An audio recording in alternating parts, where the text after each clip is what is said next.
Bum bum bum bum bum bum bum bum bum bum bum bum. The Peter Dislike Show. Bum bum bum bum bum bum bum.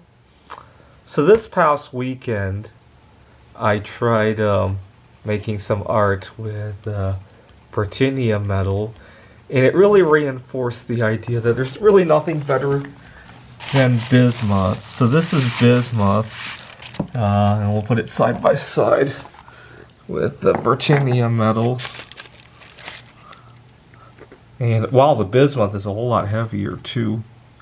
You can't really anodize this stuff. In fact, it comes out all crumbly because of the oxides. You have to de-anodize it and get all the loose oxides off of it.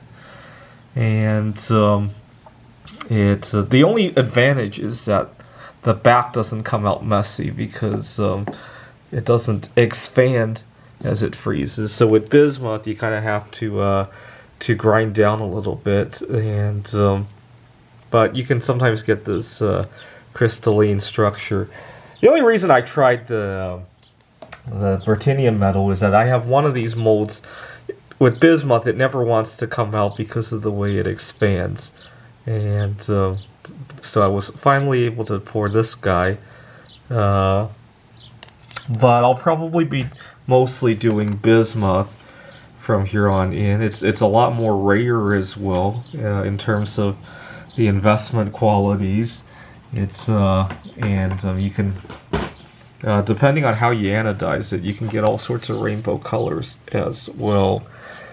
But as I was doing this over the weekend, I had tuned into an episode of Robert Stack's Unsolved Mysteries. I thought I had seen them all, and then I found one new episode, which was really, really nice. And it really hit me how all of those mysteries had one common denominator: money.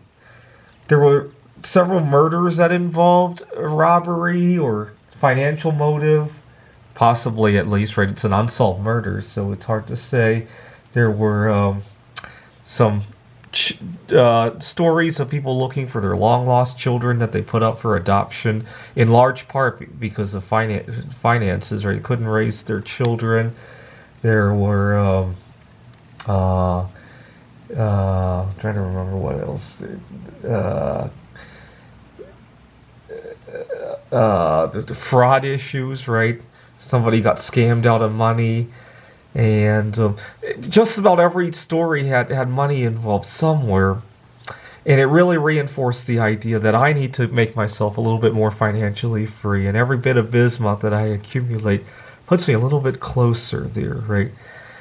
Now, right now, there are $50 trillion in assets that people are afraid that the banks are going to fail and all that.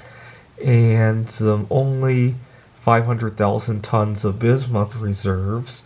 So if you do the math, bismuth should really be worth somewhere around $10,000 an ounce. An ounce! $10,000! If all the bismuth in the world were used to back all of the money in the world. Which I wouldn't be surprised if we went in that direction. Because bismuth, well, just look at it, right? And it's the only element in the sixth period that is completely non-toxic, right? It's kind of weird if you think about it that way. This is the Peter Dislike Show. Bum bum bum bum bum bum bum bum bum bum bum bum. The Peter Dislike Show. Bum bum bum bum bum bum bum.